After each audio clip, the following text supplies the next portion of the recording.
Famous Women Athletes by Cara Race Moore. Women in Sports, a brief overview. In the 1800s, women were allowed to play very few organized sports. They could play croquet and badminton or enter archery tournaments. Most other sports were restricted to men only, and only men were allowed to compete at the first modern Olympic Games held in 1896.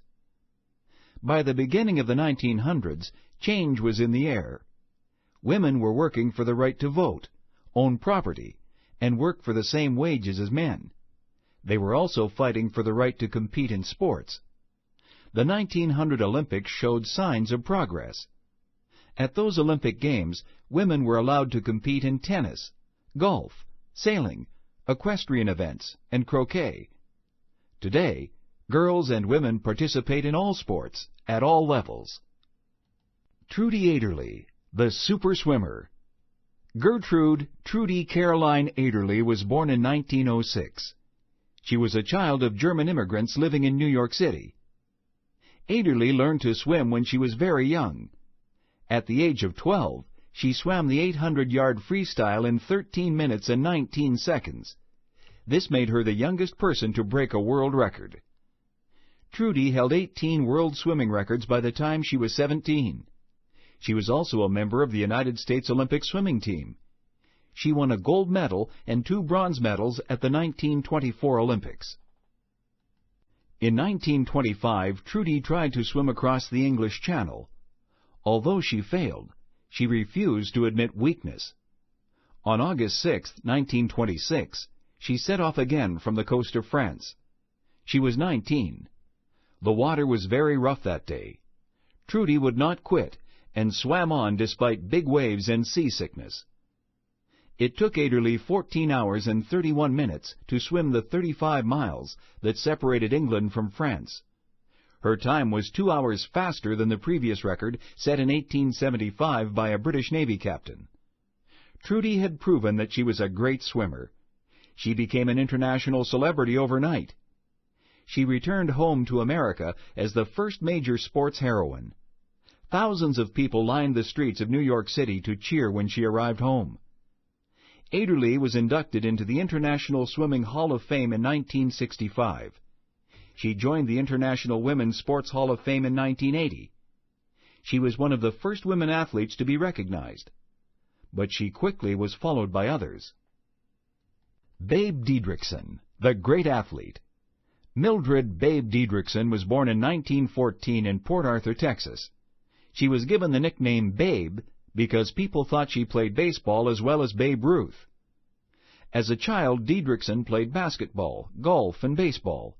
She also did track and field, diving, swimming, tennis, and bowling.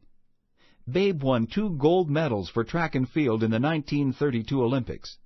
She would have won a third, but was disqualified by the high jump judges.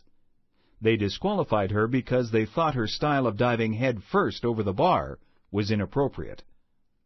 After the Olympics, Babe became a professional golfer.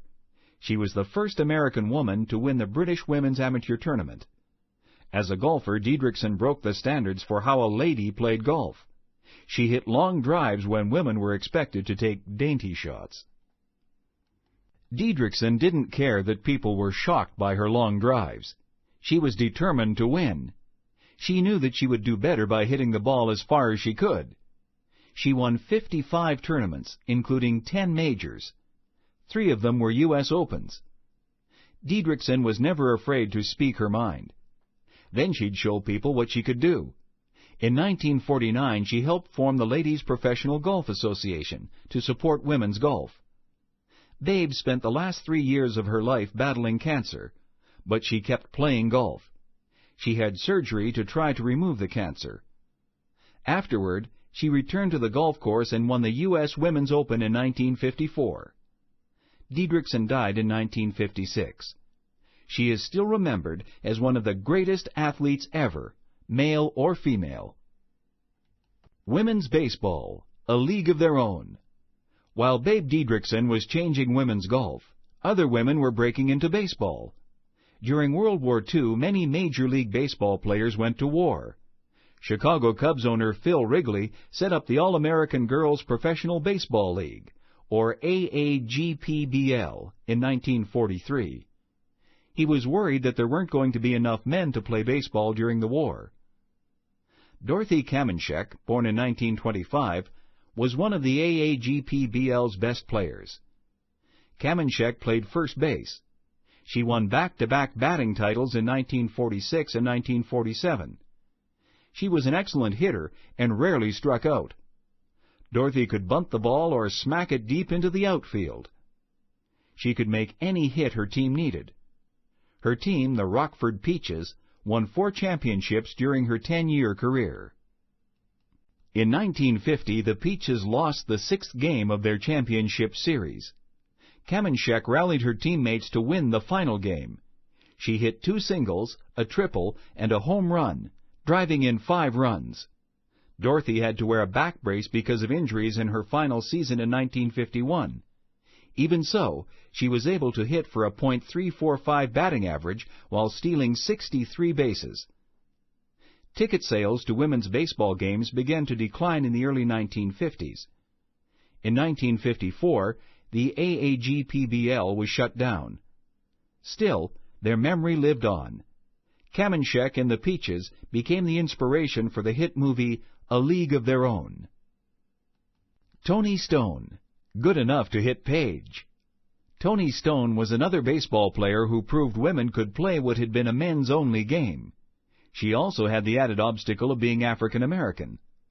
Tony was born Marcinia Lyle in St. Paul, Minnesota in 1921. She later adopted the name Tony Stone. Tony loved baseball. When she was 10, she played in a league sponsored by a cereal company. She would practice anywhere, even in old ballparks with rickety benches and no markings on the field. Stone became the first woman to play for a men's big league team. Sid Pollock was the owner of the Negro American League's Indianapolis Clowns. He signed her to play second base in 1953. Pollock signed her up partly as a gimmick to attract more sales. But Stone soon proved to be one of the team's best players. Tony had to put up with the mocking from other players. Teammates would tell her that she belonged in the kitchen. But Tony refused to quit the game she loved. In 1953, Tony had the chance to bat against the legendary pitcher Satchel Paige. It was her most memorable moment playing baseball. Paige had a fastball that almost no one could hit. He would ask batters how they wanted him to throw the ball, high, low, or down the middle. He would complete his wind-up and throw what the players asked for. They still couldn't hit the ball. When Stone went to bat against Paige, she jokingly asked only that he not hurt her. Yet Tony got a hit right over second base. She was the only player to get a hit off Paige during that game. Stone was inducted into the International Women's Sports Hall of Fame in 1993. 3 years later, she died. Althea Gibson, pioneer in women's tennis. Another African-American woman athlete who broke records and expectations was Althea Gibson. Althea was born in South Carolina in 1927. She grew up in New York City. As a young girl, Gibson often played paddle tennis. She once won a tournament. Buddy Walker, a Harlem jazz musician, noticed her playing and suggested she might do well at regular tennis. Althea learned to play at Harlem's Cosmopolitan Tennis Club. She became very good. She went on to win the American Tennis Association's women's singles tournament 10 years in a row. By 1951, Althea was at the top of her game. That year she qualified to enter the English tournament at Wimbledon. She became the first African American to play at Wimbledon. In 1955, Gibson toured the world as a member of a national tennis team supported by the U.S. State Department. Later, she won many international events, including the French, English, and U.S. championships. In 1957, she won the doubles and singles events at Wimbledon. She returned home a national heroine. Her hometown greeted her with a ticker-tape parade. Althea Gibson was inducted into the National Lawn Tennis Hall of Fame, the International Tennis Hall of Fame, and the Black Athletes Hall of Fame. Gibson died in 2003 knowing of the tennis victories of Serena and Venus Williams. The Williams sisters' successes are possible because of the groundbreaking work of Althea Gibson. Gibson was a unique athlete who broke through many barriers in women's sports. Billie Jean King, a tennis king. Billie Jean King was born in 1943. She was the daughter of a fireman and a homemaker.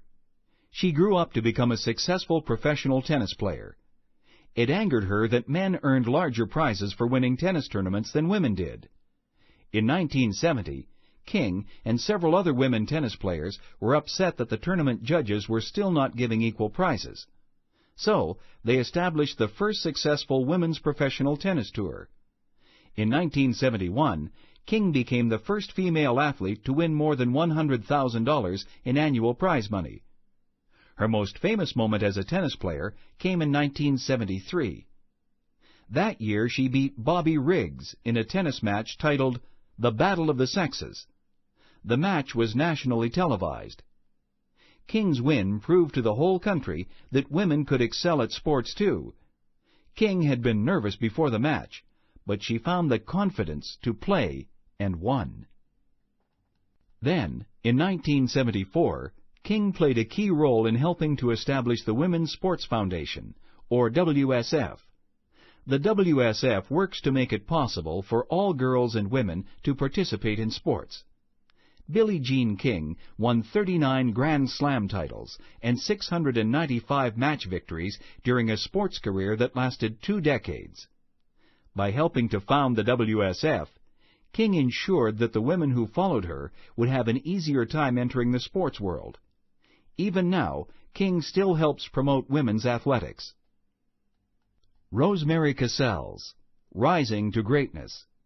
Rosemary Casals, an Hispanic tennis player, energized the sport of tennis as she fought to prove herself on the courts. Rosemary was born in 1948 in San Francisco, California. Her parents were immigrants from El Salvador.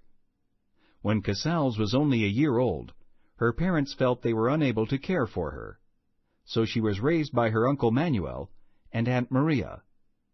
Manuel taught Rosemary to play tennis.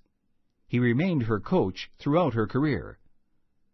Casals felt different because she was poor. Other children arrived at the public tennis courts dressed in fancy clothes and carrying brand-new rackets. Rosemary did not have these things. She was also at a disadvantage because she was shorter than almost all the other players. Casals had to prove herself through her game, and she did. Rosemary rebelled against the traditions of tennis. She played against older girls. She rebelled against the feeling that tennis had at that time. She was not what the fans or the players expected. Despite coming from a poor background, Rosemary Casals rose up to achieve tennis greatness. Historically, tennis had been a sport for the wealthy. Players wore expensive white outfits, and the crowd would clap only rarely and very quietly. Casals wore brightly colored outfits and expected the crowd to show more enthusiasm for her hard work. She was almost excluded from her first Wimbledon games for not wearing white. Today, bright outfits and cheering crowds are found at most tennis tournaments. This is thanks in part to the trailblazing work of Rosemary Casals. In 1966, Casals started playing in doubles tournaments with Billie Jean King. Casals and King became one of the best doubles teams in the history of women's tennis. Casals and King were a great match as teammates. Casals also fought for the rights of female tennis players. She worked with King to get female tennis players the same prize money that male tennis players received. Throughout her career, Casals worked to better the sport of women's tennis. After knee surgery in 1978, Casals took a break from playing tennis. Since 1981, she has been president of Sportswomen Incorporated. This is a California company she formed to promote tennis tournaments for older female players. In 1990, she teamed up again with Billie Jean King to win the U.S. Open Senior Women's Doubles Championship. Female marathoners, fighting to race. Women such as Althea Gibson, Billie Jean King, and Rosemary Casals fought for equality on the tennis courts. At the same time, women such as Roberta Gibb, Kathrine Switzer, and Nina Kuschik fought for the right to run. In the 1960s, women were not allowed to run in the Boston Marathon. Roberta Gibb decided to test this. In 1966, after putting on a hooded sweatshirt to hide her identity, she joined the race. She ran the entire race. Afterward, officials refused to acknowledge that a woman had run the Boston Marathon. The next year, Kathrine Switzer decided that she wanted to run the race. On the race application, she wrote her name K.V. Switzer, so officials wouldn't know she was a woman. They sent her an official number. 4 miles into the marathon, a race official realized Switzer was a woman and tried to drag her out of the race. She outran him while the other runners deliberately ran in front of the official to prevent him from stopping her. Switzer finished the race. Newspaper photographers took pictures of Switzer while the marathon official tried to drag her away. Despite this event, marathon officials still refused to allow women to run. This led to a 5-year legal battle. Finally, in 1972, Nina Kuschik became the first woman to officially run in the Boston Marathon. Meanwhile, Switzer continued to work for female athletes' rights. She convinced Avon, the world's largest cosmetics corporation, to sponsor a series of women's races. Today, Switzer continues to run and fight for equality. Fu Mingxia, diving into success. Fu Mingxia was born in 1978 in Wuhan, China. She started diving before she knew how to swim. To help, her coaches tied a rope around her waist so they could pull her out of the water after her dives. Mingxia said that when she first started diving, she was scared to death. According to the rules, a diver could not climb back down the ladder once he or she had climbed up. Mingxia was always afraid, but never climbed back down the ladder. When Mingxia was 11, she was selected for the Chinese junior diving team. Shortly after, she won a gold medal in platform diving at the 1990 Goodwill Games. Mingxia's career as a world champion diver had been launched. 6 months later, Mingxia finished first in the 10-meter platform competition at the 1991 World Championships. At 12 years old, she had become the youngest world champion ever. Next, she won a gold medal at the 1992 Olympics. She was the youngest person to win an Olympic gold medal since 1936. She was the youngest Olympic diving champion ever. At the 1996 Olympics, Mingxia won both the 10-meter platform and 3-meter springboard diving event. Mingxia took the next few years off for school. Then, in the 2000 Olympics, Mingxia again took home gold in the 3-meter springboard diving event. Training and competing brought injuries and hardship, but Mingxia always pressed on. Over the past 100 years, female athletes have broken down many barriers. From Aderly's swimming to Mingxia's diving, they have inspired us with their feats. Thanks to their pioneering efforts, today's women can participate in and excel at whichever sports they choose. Glossary. Confidence. Noun. Firm belief in yourself. Fastball. Noun. A pitch thrown at high speed. Mocking. Verb. The act of laughing at, making fun of. Outfield. Noun. The part of a baseball field beyond the diamond or infield. Unique. Adjective. Having no like or equal, being the only one of its kind. Weakness. Noun. A weak point, slight fault. Wind-up. Noun. A swinging movement of the arms while twisting the body just before pitching the ball. Reader response. 1. Using a graphic organizer like the one below, place this sequence of events in the proper order. Tony Stone gets a hit off of Satchel Paige. Gertrude Aderly swims the English Channel. Billie Jean King helps establish the Women's Sports Foundation. Roberta Gibb runs in the Boston Marathon. Althea Gibson qualifies to play at Wimbledon. 2. What questions would you have for the official who tried to drag Kathrine Switzer from the marathon? 3. Unique starts with the letters UNI. What other words do you know that start with those letters? Write sentences for 2 of them. 4. Choose one of this book's photographs and explain how it adds to what you have learned from the text.